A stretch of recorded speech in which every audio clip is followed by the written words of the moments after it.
Friends hello friends, કેમ છો? મજામાં બધા? આજે જન્માષ્ટમી છે.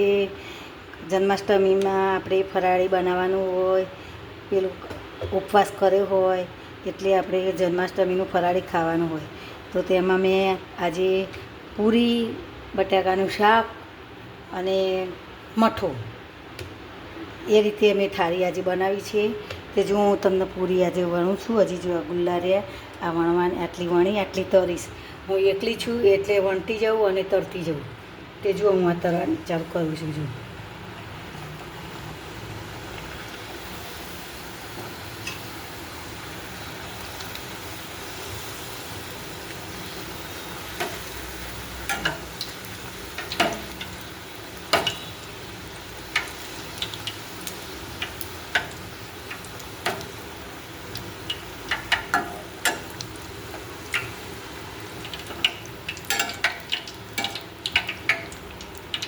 જો કેવી બધી ફૂલી છે ને,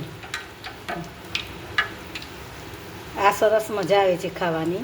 પછી તમે જે બનાવો તે સૂકી ભાજી, મોરૈયો, પણ અમને એ બધું નથી ભાવતું. અમારા ઘરમાં આ રીતે જ અમે બનાવીએ છીએ. સુખડી બનાવીએ છીએ સિંગની, પણ સિંગની સુખડી બનાવવાની નહોતી આજે અમારે. આજે આ પડ્યું હતું, મઠો પડ્યો હતો એટલે પછી આમ થઈ ગયેલા હતા. આજે આ પૂરી શાકના મઠો જ કરી દઈએ એટલે આપણે બધું પતી જાય. પણ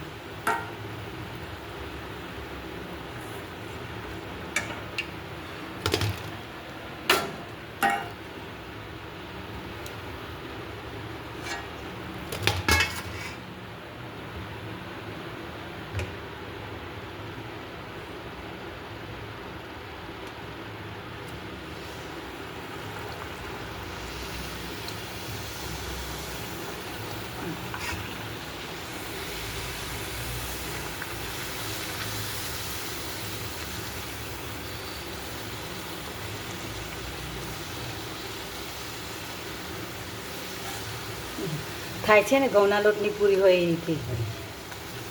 કેવી મસ્ત ફૂલી ફૂલીને સરસ થાય છે. અને આ પૂરીમાં મેં થોડુંક આવતું જતું મરચું અને સેજ થોડી હળદર નાખી છે, મીઠું, સિંધા નમક, એ રીતે બનાવી છે. કાઠો લોટ બાંધવાનો એટલે મસ્ત સરસ થાય. થોડું મોવણ આમાં થોડુંક ઓછું આવે, વધારે મોવણ નહીં નાખવાનું.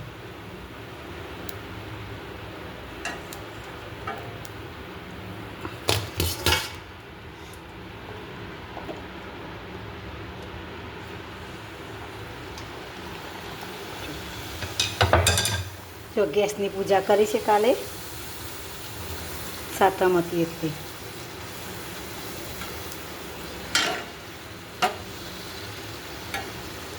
કાલે મારે મોડું થઈ ગયું હતું એટલે સાતમનો વિડીયો મારે નહોતો બનાવાયો.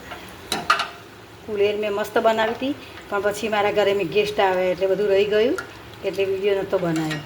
બનાવેલો હોત તો હું મૂકી દેત, પણ વિડીયો નથી બનાવ્યો. અને તમે મારી ચેનલ જોતા હોય તો તમે મને લાઈક કરજો અને સબસ્ક્રાઈબ કરજો મારી ચેનલને. હલો ફ્રેન્ડ્સ, જુઓ કેવી મસ્ત પૂરીઓ તૈયાર થઈ ગઈ છે ને.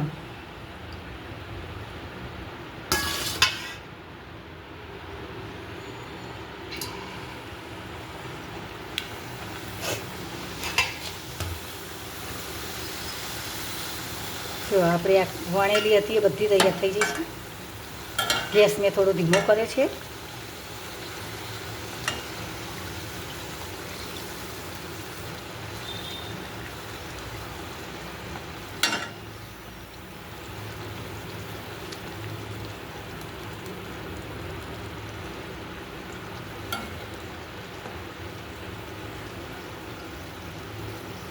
જો આપણી પૂરીઓ તળાઈ ગઈ છે.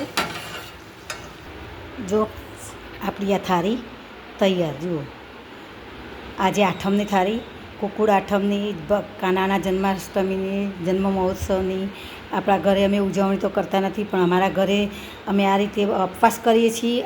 હવે તો મેં અત્યારે તો શ્રાવણ મહિનો કર્યો છે એટલે જન્માષ્ટમી કરે. બાકી અમે શ્રાવણ મહિનો ના કર્યો હોય તો એકલી જન્માષ્ટમીના દિવસે અમે આવી રીતના બનાવીએ. દર વખતે જુદું જુદું બનાવીએ.